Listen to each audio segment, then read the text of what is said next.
السلام عليكم ورحمة الله وبركاته. اللهم صل وسلم وبارك عليك يا حبيبي يا رسول الله. يا مساء الفل والياسمين على أحلى متابعين.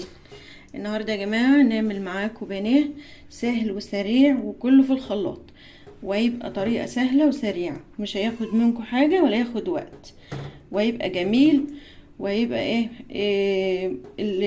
البانيه ما يبقى متماسك والقشرة تبقى متماسكة في البانيه، ما يبقاش فاصل. معانا كنت مقطعه بصلايه هي، وحبتين طماطم، وفصين توم. طبعا انا كنت هحط لبن، بس بصراحه ما لقيتش اللبن. العيال شربوه ولادي. قلت قمت جايبه كوبايه زبادي، يعني بديل اللبن يعني، وخلاص. جبت كوبايه زبادي عشان تخليها طريه، لما تتقلي تبقى طريه يا جماعه وجميله، والقشره متماسكه، وما تبقاش القشره سايبه اللحم. ومعانا كوبايه ميه. هنمسكهم ونضربهم بقى في الخلاط. وبكده ضربنا الطماطم اهي. بس انا مرضتش عشان اوريكم وانا بضربها عشان الصوت بس يا جماعه. معانا كده عصره ليمونه اهي. لو ليمونه صغيره اعمليها كلها، يعني انا هعمل ليمونه اهي لان دي صغيره اهي. طبعا معانا معلقه، نص معلقه بهارات فراخ، نص معلقه فلفل اسود، نص معلقه توم باودر، بصل باودر، نص معلقه ملح، نص معلقه بابريكا. ماشي يا جماعه، يبقى نص فلفل اسمر، نص بهارات فراخ، نص توم باودر، نص توم اللي هو دي بودره. عندك معلقه ملح. يبقى دولت ونحطهم مع بعض كده في الخلاط. عندك لو عندك مستردة حط مستردة يا جماعه، يعني لو عندك مستردة حط مستردة. معانا برضو كمان بطين هما حطيناهم، وفي بيحط بيضه، يعني على حسب ما انت تعملي. مثلا لو قيمه يجي كيلو مثلا. معانا طبعا كوبايه دقيق،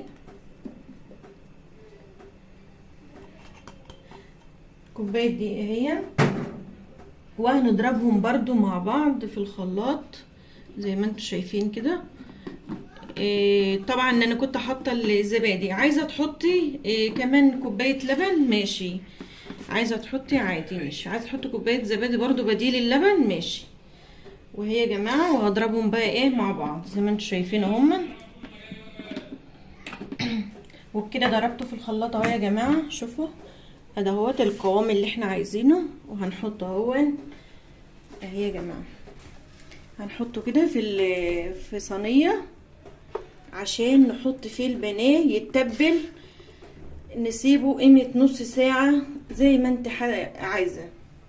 ممكن عايزه تسيبيه برضو ساعه، يعني تحطيه برضو في التلاجة. سيبيه كل ما يكون بس احنا عشان احنا مستعجلين فنسيبه بس يجي نص ساعه ونحطه في التلاجة مع بعض. ادي البانيه اهوت يا جماعه، هنحطه كده مع بعض اهي. شوفوا احنا عايزين القوام ده يا جماعه عشان تمسك في البانيه. شايفين ادي القوام اهو، بسم الله ما شاء الله اهو اهي يا جماعه. وهنحط كده الكميه كلها زي ما انتم شايفين اهي. تتبيله جميله والله، التتبيله جميله يا جماعه وريحتها جميله. وهنحطها عشان تتماسك وتمسك في القشرايه، ما تبقاش سايبه، وتبقى حلوه وطريه وجميله. وهتبقى جربوها وهتبقى جميله والله، وسهله وسريعه، وما خدتش حاجه ولا خدت، لا نحط لا في بتاع البيض لوحده ولا في الدقيق لوحده زي ما كنا بنعمل بالطريقه القديمه. زي ما انتم شايفين اهي. هنعمل بقى الكميه كلها اللي انا عاملاها، وهتشوفوها في الاخر وهتلاقوها نتيجة جميلة وهايلة والله. واكتبوا لي في التعليقات ان عجبتكم. وعايزاكم اشتركوا معانا في القناة وفعلوا الجرس عشان يوصل لكم كل جديد مننا. وزي ما انا قلت لكم هعمل معاكم كل جديد وكل اللي انتوا عايزينه زي ما انتوا شايفين اهوت، ويوصل لكم كل جديد مننا. بس اشتركوا معانا في القناة يا جماعة وفعلوا الجرس عشان يوصل كل جديد. احنا عايزين دعمكم وبنشكركم وبنشكر حبايبي اللي اشتركوا معانا في القناة واللي بيشجعوني واللي بيقولوا لي خليكي واحنا نبقى معاكي ونبقى في ظهرك. والله بحبكم وبشكركم وبشكر تشجيعكم ليا وحبكم ليا. على فكرة الحمد لله ده بتبقى نعمة من عند ربنا، حب الناس ليا وحب يعني ربنا كده بتبقى نعمة من عند ربنا لما تلاقي الناس بتحبك والناس حباكي ودايما معاكي. واحنا هو سيبناها هي في التتبيله زي ما انتوا شايفين اهي لحد ما تاخد كده مع نفسها كده وتشرب من التتبيله. هنسيبها كده مثلا نص ساعه يا جماعه وهنشوفها مع بعض لما نعملها كده وتشوفوها برضو وتشوفوا النتيجه في الاخر. وبكده هنجيب يا جماعه التتبيله اللي احنا هنتبل بيها البانيه. هنجيب 4 كوبايتين، معلش انا اسفه، كوبايتين بقسماط زي ما انتم شايفين كده. وهنجيب كمان كوبايه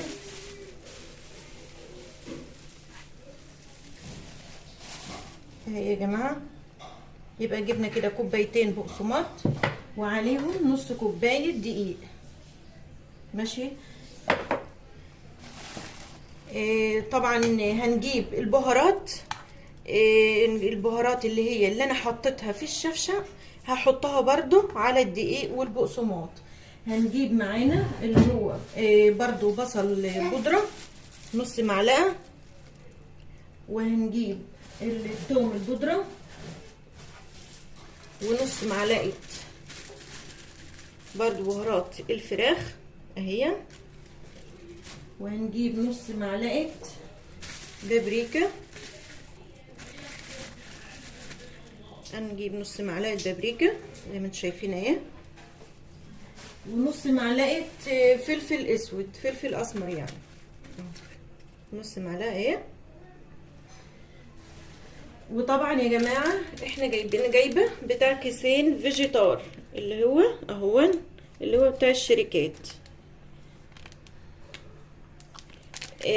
طبعا مفيش عندك مثلا ما جبتيش مش موجود يعني هاتي حطوا بهارات برضو، بس انا حطيت من ده ومن ده برضو.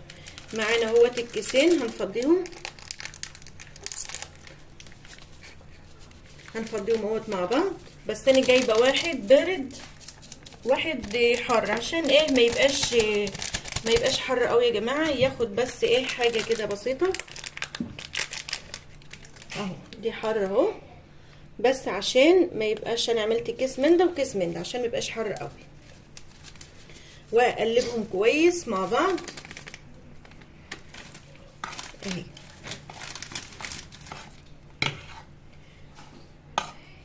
وكده هنتبل بيها البانيه وهتبقى عشان القشره يا جماعه تفضل متماسكه وهتبقى حلوه وهتعجبكم.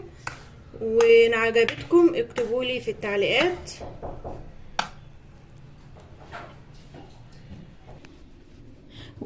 وبكده يا جماعه جبت البانيه اهو. سيبناه شويه على ما تشرب واتعمل سيبناه شويه في التلاجة قيمه نص ساعه. طبعا اهو هنجيبه ونتبله مع بعض. بس ديت كبيره شويه هحوش القطعه دي اهي يا جماعه. بسم الله ما شاء الله اهي. هنحطها كده في التتبيله شوفوا متماسكه عمرها ما هتسيب بعضها ابدا اهي يا جماعه. شوفوا طريقه سهله والله وسريعه وجميله وحلوه والله. وهتجربوها وهتبقى حلو زي ما انتوا شايفوه اهي متماسكه خالص يا جماعه. شوفوا يا جماعه اهي القطعه متماسكه خالص في البقسماط اهي. وهنعمل الكميه بتاعتنا ونجهزها. طبعا في يا جماعه معلومه برضو احنا هنعمله، هنحطه شويه في الفريزر شويه، يعني ايه هنطلعه من التلاجة ساقعين بحيث ان هو ايه نيجي نقليه عشان القشرة تمسك على طول، تمسك في البانيه ما تبقاش سايبة. يعني هي حلاوتها ان انت تحطيها في الفريزر شوية عشان تبقى متماسكة وتبقى ايه ما تبقاش سايبة زي ما انتوا شايفين اهي.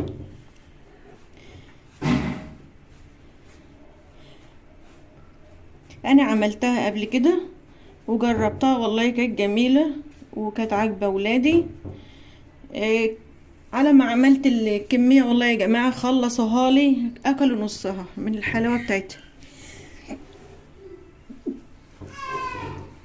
شوفوا تتبيلة ريحتها جميلة والله، ريحتها جميلة بسم الله ما شاء الله اهي. طبعا زي ما قلت لكم يا جماعة اشتركوا معانا في القناة، احنا عايزين دعمكم وهي. وهنعملها كده مع بعض زي ما انتم شايفين كده، وطبعا هعملها معاكم خطوة بخطوة عشان تعملوها وتجربوها زي ما انتم شايفين اهي. زي ما انا عملت الكمية اهي يا جماعة. هنعمل الكمية برضو كلها وطبعا وهوريكم في الاخر واشوف ايه واوريكم ان انا عملتها كلها ونحمرها في الزيت وهنشوفها ايه مع بعض. وهخلص الكمية وهوريكم تاني.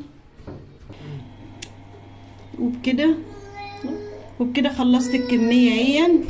وكده بقى نخش على التحمير. جبنا من التلاجة يا جماعة اهي على الزيت على طول. شوفوا سخن اهوت نار، شوفوا الله الله يا جماعة اهو ننزله كده في الزيت كده على طول بسم الله ما شاء الله عليه اهي يا جماعة. شوفوا اهي شوفوا عشان بتحمر عشان كان الزيت سخن اهو اهي يا جماعه. قلب كده شوفوا اهي القشره شوفوا متماسكه اهي يا جماعه والله اهي. شوفوا بسم الله ما شاء الله. وكل ما تسيبيها ان هي في التتبيله اكتر بتبقى احلى واحلى زي ما انتم شايفين اهو.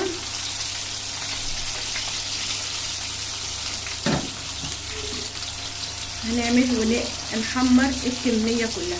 شوفوا يا جماعه والله جميله. شوفوا اللون بتاعها اهي اللون الذهبي الحلو بسم الله ما شاء الله اللهم بارك. اهي شوفوا اهي يا جماعه والله متماسكه اهي. شوفوا صدقوني ماسكه هي في البانيه اهي زي ما بيقولوا قفشه فيها يعني اهي. اللهم صل على النبي. جميله اهي ريحتها يبقى طعم جميل ان شاء الله وبألف هنا على اللي ياكل اهي يا جماعه. شوفوا اللون بسم الله ما شاء الله. اهم حاجه ان انت تعمليها ويكون الزيت سخن جاي من التلاجة على طول عشان القشره تمسك فيها تمسك في البانيه. هي كده تبقى احسن ان انت تعمليها كده تحطيها في التلاجة وتيجي ساعه تحط في الزيت سخن على طول زي ما انتم شايفين اهي. طبعا هنعمل مع بعض الكميه كلها. شوفوا اللون اهي يا جماعه والله ما هو كلام ماسكه في البناء اهي ماسكه في اللحمه يا جماعه والله ما هي بكلام ماشي فاصله عن القشريه خالص. وهتجربوها وان شاء الله هتلاقوا النتيجه زي ما بقول لكم كده. يا رب يعجبكم. وكده هنعمل ونحمر الكميه كلها كده مع بعض وهوريكم في الاخر. طبعا هنعمل برضو مع بعض شويه مكرونه جنبها. طبعا البانيه عايز مكرونه، مش عايز حاجه تانية، او تاكليها بعيش، يعني يا كده يا كده زي ما انت عايزه وزي ما انت حابه. اهي احمرت اهي اللون الوردي يا جماعه، شوفوا بسم الله ما شاء الله عليه، اللهم بارك. وقولوا لي ودعوه حلوه في الكومنتات ان عجبتكم، وكومنت حلو، ويا رب يعجبكم، واوريكم هي الكميه اللي لما نخلص وهوريكم اللي احنا عملناه. وكده يا جماعه بعد ما حطيت البانيه يتقلب، هنعمل هنا مكرونه. عملت مكرونه اهي جنبها، وكنت مجهزه الصلصه اهي. طبعا انتوا تقولوا انا عامله الكميه دي، طبعا هتسالوا نفسكم، واحنا 4 تنفار وبالاسلام ويقولوا الاسلام، فعاملين الكميه دي كلها. فطبعا هقول لكم ان احنا ولادي معايا، احنا النهارده كنا عندنا هنا بقالنا يومين في جمصه يعني نشم هوا، وبناتي معايا اهي، وعشان كده بعمل في حله كبيره شويه عشان ما تستغربوش. فاحنا قلنا ايه يومين كده هنتوكل على الله ونروح عشان الدروس بقى وخلاص، والدنيا يا جماعه الدروس بقى بدأت وربنا يصلح حال اولادكم يا رب. اهي عملت المكرونه اهي وخلاص وغطى عليها، واكون خلصت البانيه اهي. كنت انا بقى حاطه بهاراتها وحاطه حاجتها كلها يا جماعه في قلبها، وهنغطي عليها وهنسيبها ايه ترد بقى شويه مع نفسها.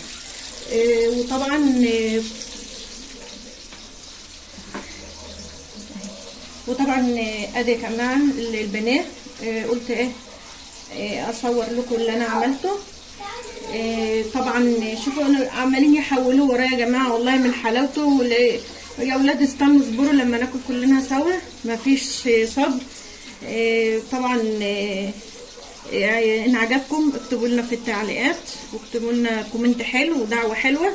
وزي ما انتم شايفين اهوت الشكل الجميل، شكله جميل والله يا جماعه. اهي شفتوا اهي قشره متماسكه اهي بالطريقه اللي احنا عملناها، مش سايبه من بعضها خالص. بسم الله ما شاء الله، حلو وجميل والله. وبكده طبعا احنا قربنا كده نخلص الفيديو معاكم، بس انا قلت اسيب معاكم البنات نصوره معاكم عشان تشوفوه كده في الاخر. وعملنا هي المكرونه. طبعا كان ابو اسلام كان عايز يشارك معايا دعوه حلوه، وبشكركم وبشكر حبايبي اللي مشتركين معايا، ولايك حلو. وكده خلاص هينتهي معاكم الفيديو. والسلام عليكم ورحمه الله وبركاته.